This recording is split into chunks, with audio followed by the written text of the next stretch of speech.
할렐루야. 2020년 3월 11일 WHO 세계보건기구지요. 그래서 코로나19를 세계적인 대유행 팬데믹이다.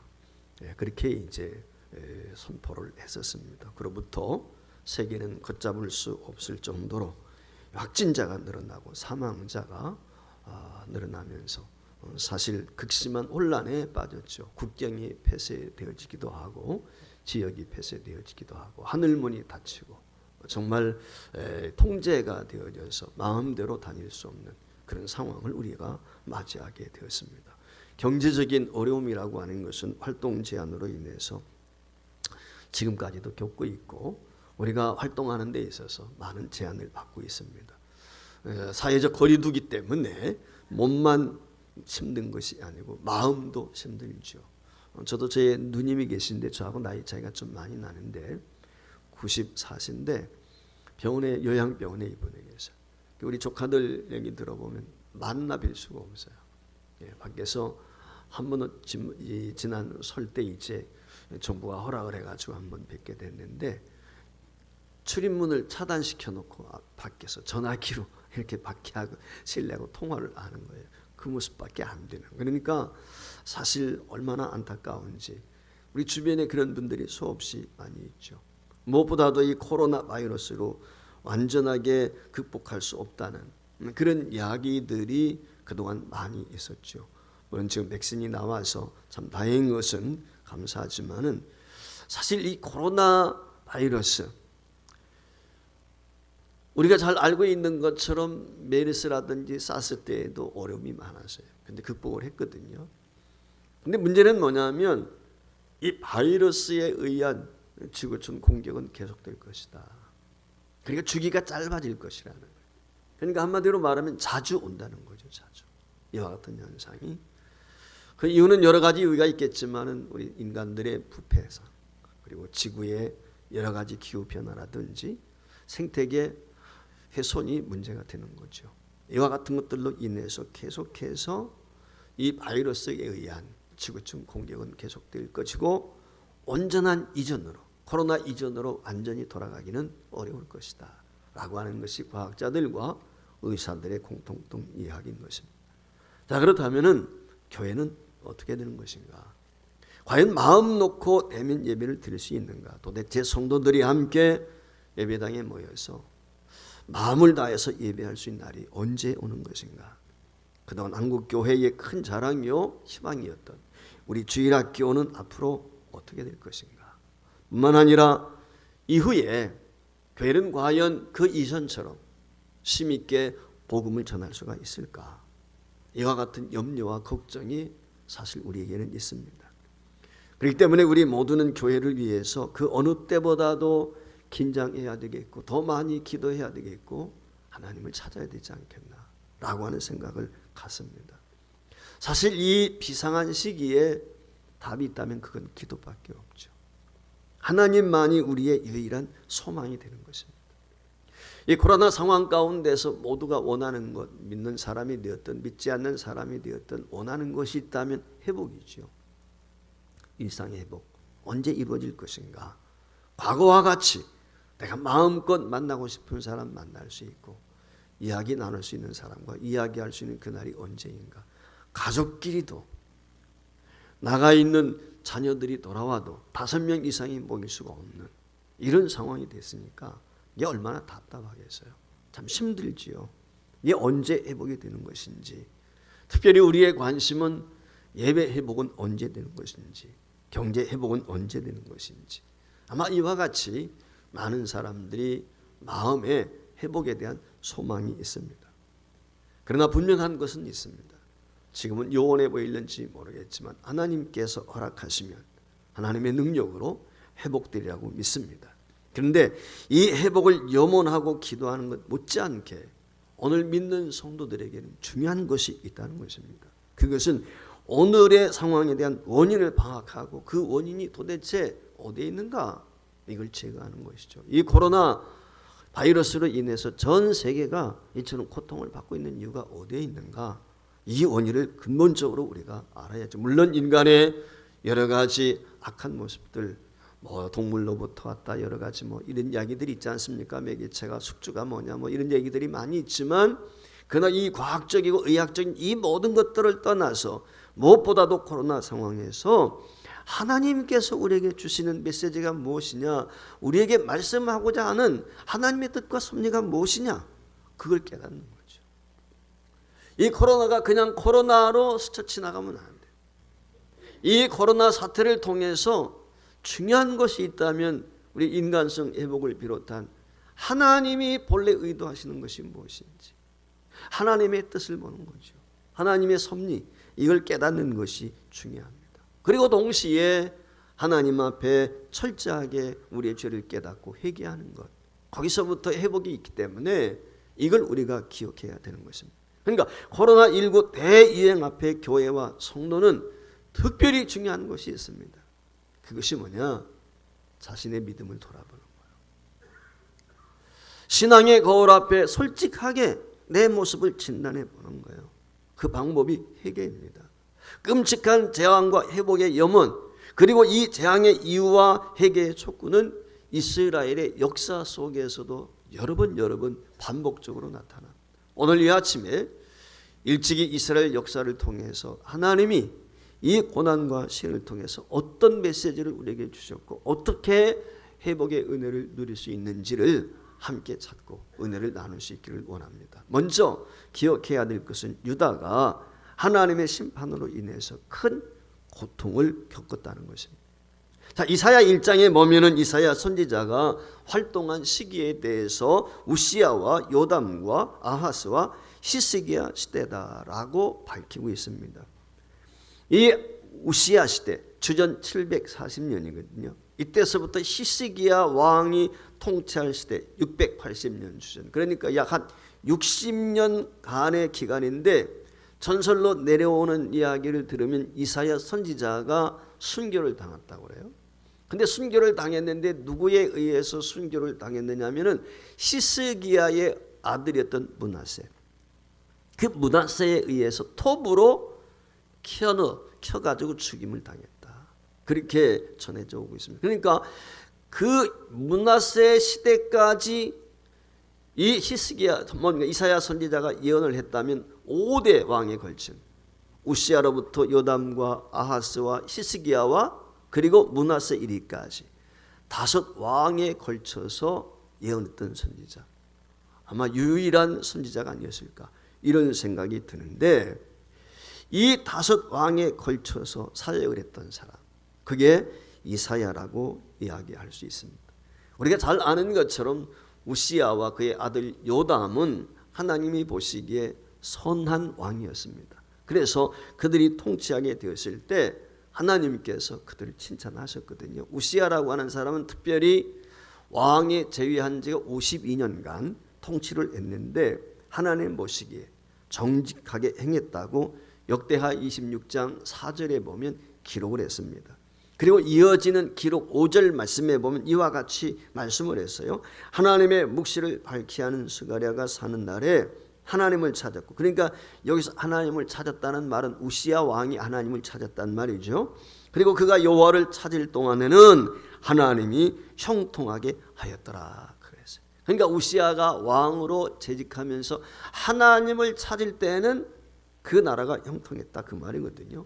형통하게 하셨다는 말씀처럼 이 우시야 왕이 유다를 다스리는 동안에 날로 번창을 했습니다. 그래서 주변 나라들과 싸워서 영토를 넓혀가고 강력한 군대를 조직을 했을 뿐만 아니라 그 이웃 나라들로부터 힘이 있으니까 조공을 받는 거예요. 기록에 의하면 우시야 왕 시대에 군대가 몇만이었냐? 30만 7,500명이었다고 합니다. 우리나라 군대가 약 한 50만 조금 넘는다고 그러거든요. 5천만 우리 인구란 말이 남한이. 근데 거기에 50만. 근데 여기 30만이 그때 당시에 넘었다는 거예요. 지금부터 2천 몇백 년 전, 거의 3,000년 전 얘기인데 그때 30만이면 어마어마한 군대죠. 인구 비례 따질 때. 근데 그 군대가 아주 막강했어요. 그리고 오늘날로 말하면 첨단 무기로 이 무장을 했기 때문에 주변 나라들이 감히 넘보지를 못했다는 거죠. 그래서 강성했습니다. 나라가 부강했습니다. 그런데 한 가지 안타까운 현상이 있었습니다. 나라가 부강해지고 막강한 권력을 갖게 되니까 우시야 왕이 말년에 교만해졌습니다. 이것이 문제였습니다. 교만은 꼭 무엇을 가져오죠? 죄를 낳게 되어 있어요. 타락하게 되어 있는 거예요. 결국 이 우시야 왕이 교만해져 가지고 하나님 앞에 성전에 들어가서 제사를 드리게 되는데 제사장만이 예배를 집도하고 분향할 수가 있는데 자기가 제사장을 제쳐놓고 분향을 하게 된 것입니다. 꼭 사울 왕과 같은 거죠. 사무엘 선지자를 기다리지 못해서 자기가 임으로 제단을 쌓았다가 하나님 앞에 버림받았잖아요. 마찬가지 우시야. 어쩌면 우시야 입장에서는 이 교만한 마음이 그런 생각을 갖게 한 것 같아요. 이 애굽을 비롯한 근동 지역의 나라의 왕들이 제사장을 겸하고 있었다. 절대 권력을 가지고 있었단 말이죠. 그게 부러웠는지 모르겠어요. 그래서 자신도 제사장이 안 된다고 만류하는데도 불구하고 성전에 나가서 하나님 앞에 분향을 드리게 된 것입니다. 하나님이 진노하셨어요. 여러분 아시는 것처럼 그는 나병에 걸렸죠. 얼굴에 나병이 퍼져가지고 나병에 걸리면 부정한 자예요. 왕의 자리에 앉을 수가 없어요. 성전에 들어갈 수가 없어요. 백성들과 분리되어서 격리되어야 된단 말이죠. 결국은 어떻게 됩니까? 죽는 날까지 나병으로 인해서 별궁에 거하면서 살 수밖에 없었어요. 결국 이 왕이지만 왕의 역할을 제대로 감당하지 못하니까 그의 아들 요삼이 그때 당시 나이가 25살이었는데 10년 동안 그 아버지가 살아있는 10년 동안 35세가 될 때까지 함께 공동으로 국가를 다스리는 것이죠. 그리고 아버지가 죽고 난 후에 요담이 6년 동안 나이 41살이 될 때까지 유다를 다스렸습니다. 요담 역시 여호와 보기에 선을 행했다. 성경은 그렇게 기록을 합니다. 그래서 역대하 27장 6절 말씀에 보면은 이 요담에 대해서 이렇게 평가를 하고 있죠. 그의 하나님 여호와 앞에서 바른 길을 걸었으므로 점점 강하여졌더라. 이렇게 평가를 하고 있습니다. 우시야 왕을 통해 알 수 있는 것처럼 번성과 풍요는 때때로 사람을 교만하게 하고 하나님으로부터 멀어지게 합니다. 나라가 번성하지 않았고 그의 군대가 그렇게 강력하지 아니했다면 어쩌면은 그처럼 교만해져서 성전에 들어가 상단에 분향을 하지는 않았지 않았겠는가. 제사장에 만류하는데도 불구하고 자신의 잘못을 깨닫지 못하고 회개하기는커녕 이 제사장을 몰아내고 자기가 스스로 이와 같이 분향했던 이 눈이 멀어서 하나님의 뜻과 섭리를 옳게 깨닫지 못했던 이 어리석음은 범하지 않지 않았을까, 이런 생각을 가져보게 됩니다. 묻는 말씀을 준비하면서 제가 2020년 우리 교회 표어가 비전을 새롭게 하자. 아마 여러분들 잘 아실 거예요. 2019년도에 우리는 사실 꿈에 부풀어 있었어요. 2020년을 맞이하면서 전 세계가 제4차 산업 여기에 대한 꿈들이 많았어요. 국가에서도 그랬고 과학이 발달하고 뭐 이러면서 첨단 시대를 우리가 살 것이다. 부푼 꿈들이 있었거든요. 그런데 여러분 잘 아시는 것처럼 우한에서 코로나 바이러스가 점차 세계적으로 퍼져나가면서 과학, 문명이 아무 쓸데없는 것을 깨닫게 된 거예요. 아무리 첨단 과학이라 할지라도 눈에 보이지 않는 그 조그만 바이러스 앞에 우리의 발전한 과학이라든지 문명이나 이런 것들이 아무 쓸모가 없는 그런 처지가 되고 마는 것이죠. 전 세계가 지난 1년 동안 퇴보했다면 모든 것이 퇴보했어요. 사랑하는 여러분, 우리는 무조건 번성하고 풍요롭기만 바라지 말아야 돼요. 특별히 믿는 성도들이 유념해야 될 것은 번성하고 풍요로워져서 그것이 눈을 멀게 하여 교만하게 하고 하나님 앞에서 악을 행하게 한다면 차라리 가난하게 사는 것만 못한 것이죠. 이게 우리가 명심해야 돼요. 아무리 번성하고 풍요로워져도 여전히 겸손히 하나님을 섬기는 우리 서부질교의 성도가 될 수 있기를 주의 이름으로 축복합니다. 그런데 번성함으로 누님은 이 우시야 왕만이 아니라는 사실이에요. 여러분, 요담 왕이 41세에 죽고 20세에 오른 왕이 누구냐면 요담의 아들인 아하스입니다. 혈기왕성하죠. 20살이니까. 물론 분별력도 아직 좀 떨어지겠지만 어쨌거나 20살에 그가 왕이 되었습니다. 그런데 눈이 멀었어요. 무엇보다도 영적인 눈이 멀었어요. 여러분, 할아버지 우시야 시대에 나라가 부강해 되었을 때 그 할아버지가 말년에 어떻게 행동했는지 그는 잘 알고 있단 말이죠. 비록 어린 나이라 할지라도 아버지로부터 그것을 들었고 보았어요. 그런데도 불구하고 이 아하스의 눈이 멀어가지고 깨닫지 못합니다. 그래서 이 아하스는 왕위에 오르자마자 아버지가 행했던 것처럼 하나님의 말씀에 순종하는 것이 아니라 역행하는 거예요. 왕에 오르면서부터 악을 행하기 시작하는 것입니다. 그래서 성경은 아하스가 그의 조부나 부친과 달리 여호와 보시기에 정직하게 행하지 않았다 이렇게 평가를 했어요. 정직하게 행하지 않았다는 정도가 아니라 악행을 행한 거죠. 심한 악행을 했습니다. 그는 여호와를 버리고 우상을 만들었습니다. 신놈의 골짜기에 분향을 합니다. 이방 사람들의 가증한 것을 본받아서 어떤 일을 자행했느냐, 자기의 자녀를, 자기가 낳은 자기 새끼를 말이죠, 우상 앞에 제물로 바치는 거예요. 불에 태워 죽이는 거예요. 여러분, 이게 얼마나 끔찍합니까? 자기가 낳은 자녀를, 왕자 아니겠어요? 그 아들을 불로 태워 죽인다. 그뿐만이 아니죠. 산당과 작은 산 위에 모든 푸르나무 아래에서 제사를 드립니다. 분향을 합니다. 그러니까 한마디로 말하면 우상 숭배, 전 국토에 만연을 한 것이죠. 우시야가 성전에 들어가 향단에 분향하려고 한 일만으로도 나방에 걸렸는데 아하스가 이처럼 악한 일을 행했을 때 하나님의 진노와 심판이 어찌 있을 수 있지 않겠습니까? 하나님께서 그를 쳐서 결국은 주변 나라의 침공을 당하게 만드시죠.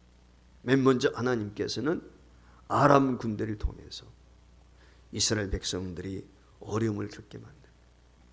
아람 백성들이 군대가 넘어가지고 많은 사람들이 다메삭으로 사로잡혀가게 됩니다.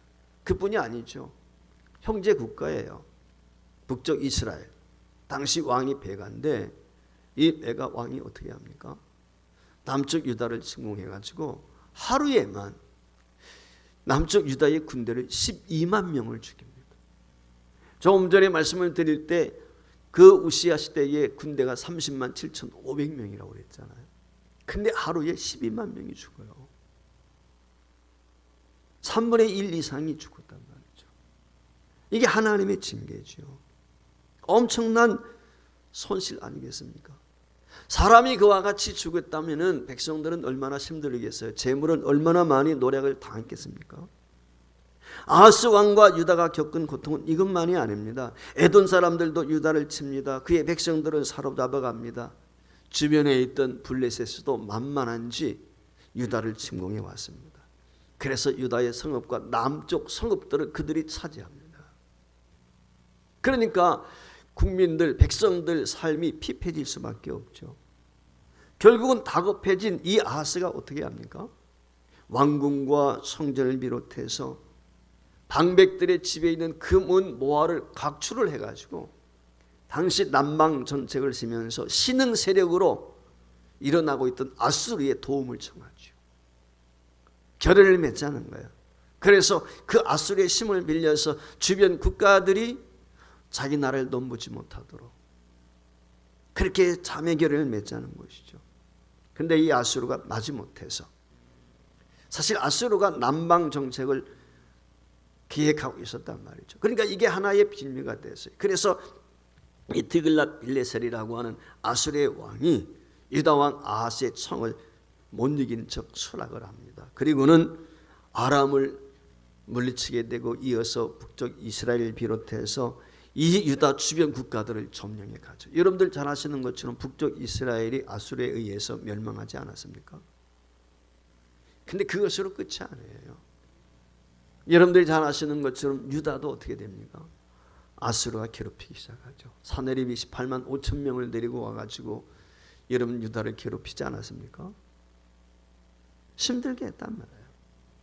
나라 안에 남자들이 씨가 말 정도였어요. 그 전쟁을 치르면서 이스라엘 백성들이 얼마나 여러분 아시는 것처럼 전쟁이 잦은 국가는 남자가 적을 수밖에 없어요. 전쟁터에 나가서 죽게 되니까 성비가 이게 맞지 않는 거죠. 그래서 오늘 여기 본문 말씀에 1절 말씀에 보면은 어떤 이야기가 기록이 되어 있냐면 여자 7명이 남자 1명을 두고 자기 남편 삼으려고 하는 거예요. 남자가 없어. 결혼해야 되는데 결혼할 상대가 없는 거예요. 왜? 전쟁에 나가 다 죽었단 말이에요. 그러니까 여자 7명이 모여가지고 남자 하나를 두고서 얘기. 당신이 내 남편이라고 호칭을 할 수 있도록 부를 수 있도록 해달라. 그러면 내가 생활비비 모든 건 내가 다 하겠다.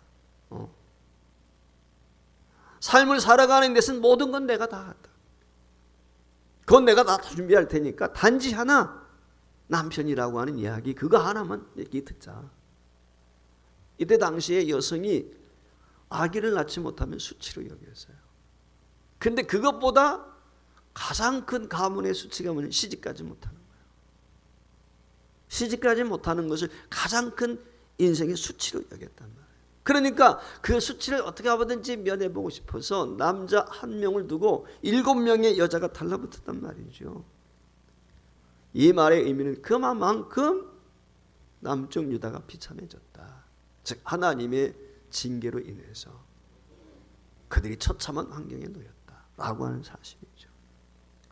이것으로 끝난다면 우리에게는 절망이죠. 그런데 오늘 두 번째 기억해야 될 것은 이런 상황 가운데 있는 유다를 향해서 하나님이 회복을 선포한다고 하는 사실입니다.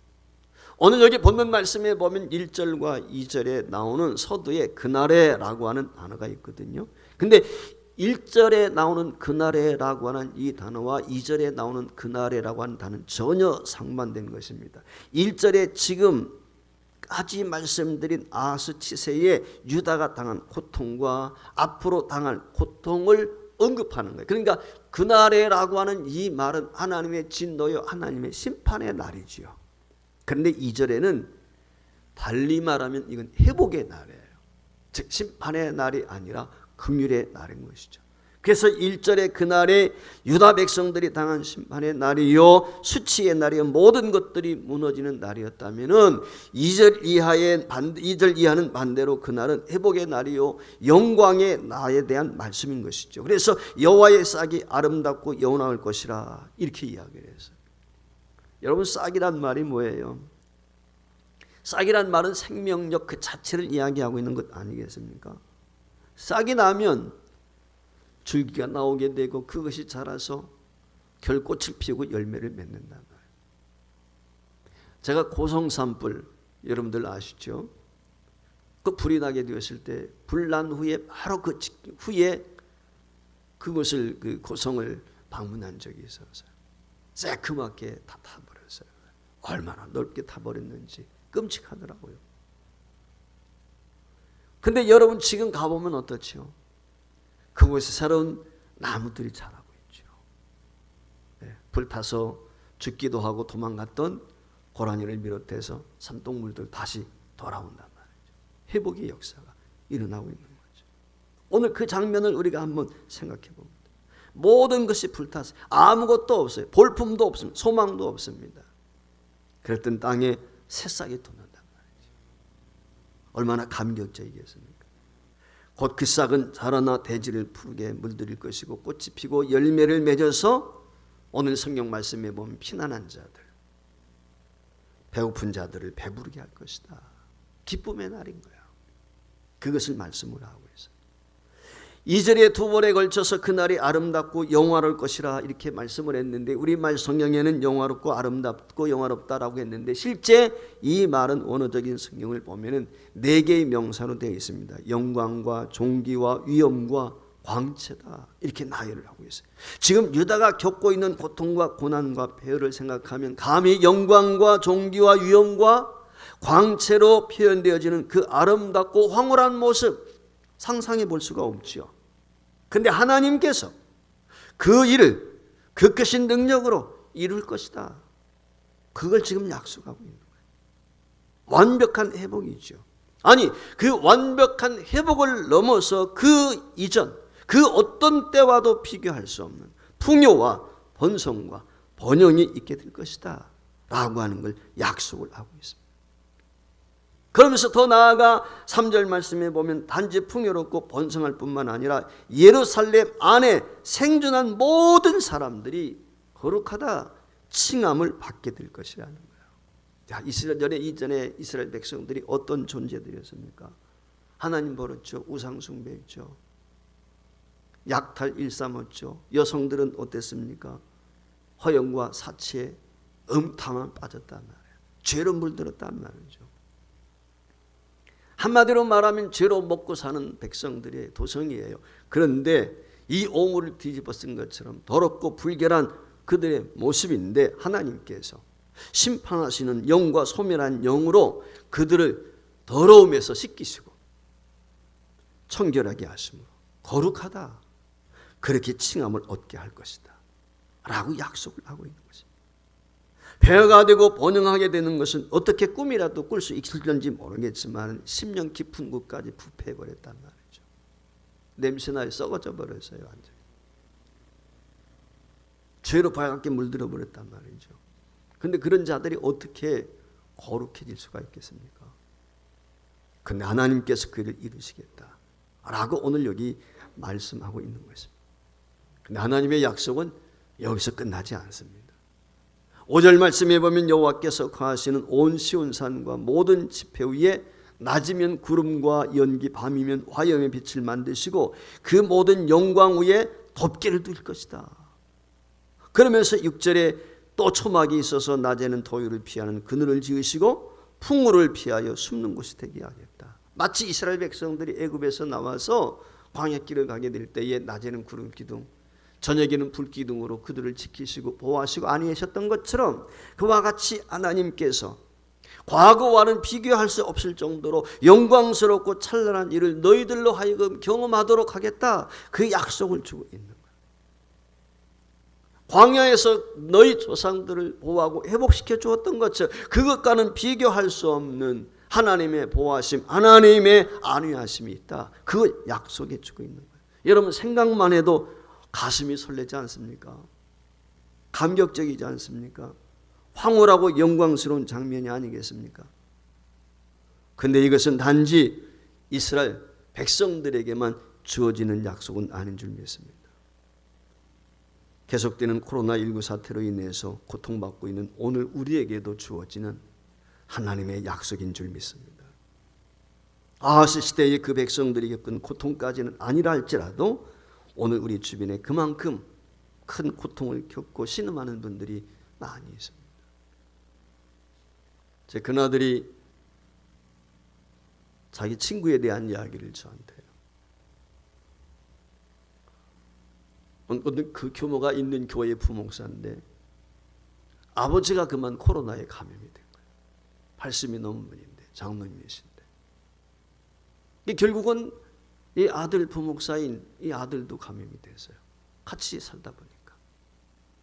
그래서 이제 격리돼 가지고 병원에 입원을 했는데 이 아들도 지금도 힘들어하는데 얘기를 들리는 걸 보면은 중환자실에 들어갔다 나왔다. 뭐 이러면서 치료를 받는 거예요. 그러다가 어느 날 소식을 들었는데 아버지가 세상을 떠났다는 거예요. 장례를 이미 다 치렀다는 거예요. 코로나 때문에 돌아가셨어요. 근데 그 코로나 때문에 아버지의 죽음을 언제 듣게 되냐면 장례 치른 지 일주일 만에 들었대요. 물론 자기도 코로나 병동에 입원해 있으니까 그런지 모르겠지만 여러분 아시죠? 코로나에 걸렸다가 세상을 떠나면 어떻게 돼요? 그날 바로 화장을 합니다. 하루를 넘기는 게 아니에요. 그날 바로 즉시 화장을 해서 가족도 참여를 못해요. 장례식에. 여러분 한번 상상을 해보세요.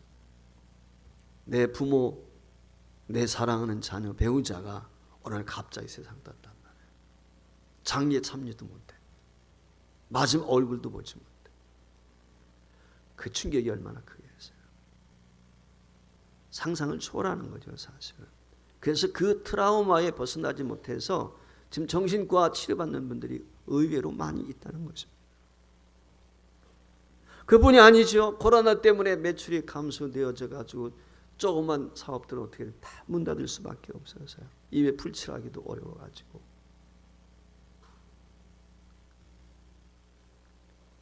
힘든 분들이 한둘이 아니란 말이에요. 그들의 고통, 그 아픔을 어떻게 이해할 수 있겠습니까?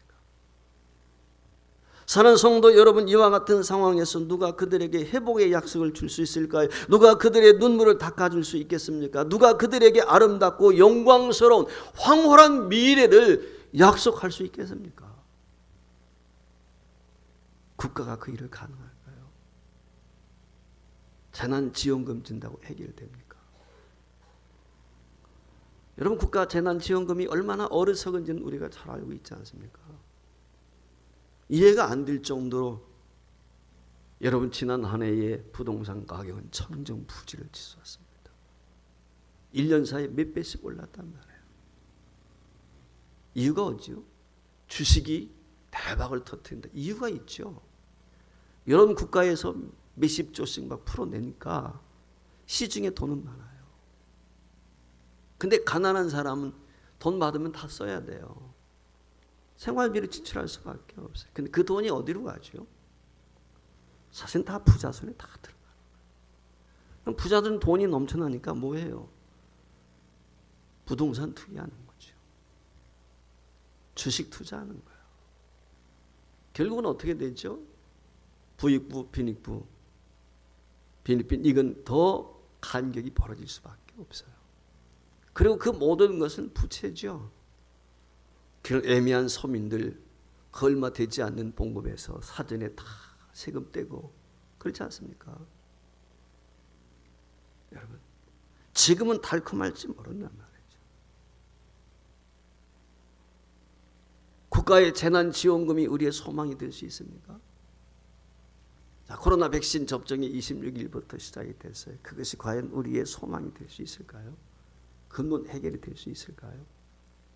과연 이전처럼 우리가 회복되어질 수 있을까요? 오직 하나님밖에 없습니다. 오늘 여러 모양의 고통에 시달리는 이들이 회복될 수 있는 유일한 길, 그건 하나님밖에 없는 거예요. 다른 데 길이 있는 것이 아니에요. 하나님만이 그러기 때문에 우리의 유일한 소망이 되는 줄 믿습니다. 따라서 오늘 우리는 하나님께 나가야 돼요. 이사야 선지자가 고통에 찌든 백성들을 향해서 이사야서 1장 10절 말씀에 보면 우리 하나님의 법에 귀를 기울일지어다 권면해 주고 있습니다. 너희는 스스로 씻으며 스스로 깨끗하게 하여 내 목전에서 너희 악한 행실을 버리며 악행을 그치라 외치고 있어요. 선행을 배우며 정의를 구하며 학대받는 자를 도와주며 고아를 위하여 신원하며 과부를 위하여 변호하라. 그러면서 야곱 족속아 오라 우리가 여호와의 빛에 행하자고 촉구하고 있습니다. 그렇습니다. 우리가 회복을 염원한다면 무엇보다도 먼저 하나님 앞에 나가야 됩니다. 하나님의 법에 비추어 자신을 살펴보는 것부터 행해야 돼. 그리고 악한 행렬, 우리가 악하게 행했던 것들, 생각했던 것들, 그걸 철저하게 회개하고 하나님의 용서를 구하고 더 적극적으로 하나님의 법에 따라 살겠습니다. 그게 저와 여러분이 해야 될 일이에요. 왜? 그 길이 살 길이기 때문에. 어떻게 하면 이 길을 넘길 것인지 지혜를 짜야 되겠죠. 중요합니다. 그러나 이것보다 더 우선해야 될 것이 있습니다. 그것은 바로 내가 죄인이라는 사실, 내가 허물진 백성이라는 것입니다. 우리가 하나님을 대적했다는 것입니다. 우리가 하나님의 율례와 법들을 거역했다는 것입니다. 이걸 먼저 자복하고 하나님 앞에 엎드려 회개하는 것이 우선인 것이죠. 그러면 하나님의 용서와 함께 여호와의 싹이 움돋아서 미래를 향한 꿈을 꾸게 될 것이고 그 꿈이 이루어지는 영광스러운 날을 경험하게 될 줄 믿습니다. 32차 특별 새벽 기도에 이제 우리를 회복시키소서. 하나님의 회복의 은혜를 주셔야 되겠습니다. 그때야만이 우리의 소망이 있습니다. 사랑하는 여러분, 지금 당장은 우리가 힘들고 어려움이 있지만 이미 우리가 겪고 있는 고통을 다 아시는 하나님께서 하나님의 때가 되면 이 코로나19를 극복하고 회복할 수 있도록 은혜 주실 것을 저는 확신합니다. 저와 여러분이 새벽을 깨워 기도함으로 이 코로나19가 빨리 종식이 되어지고 과거와 같이 예배와 이 모든 것들이 회복되어지는 은혜와 복을 누릴 수 있기를 주의 이름으로 축원합니다.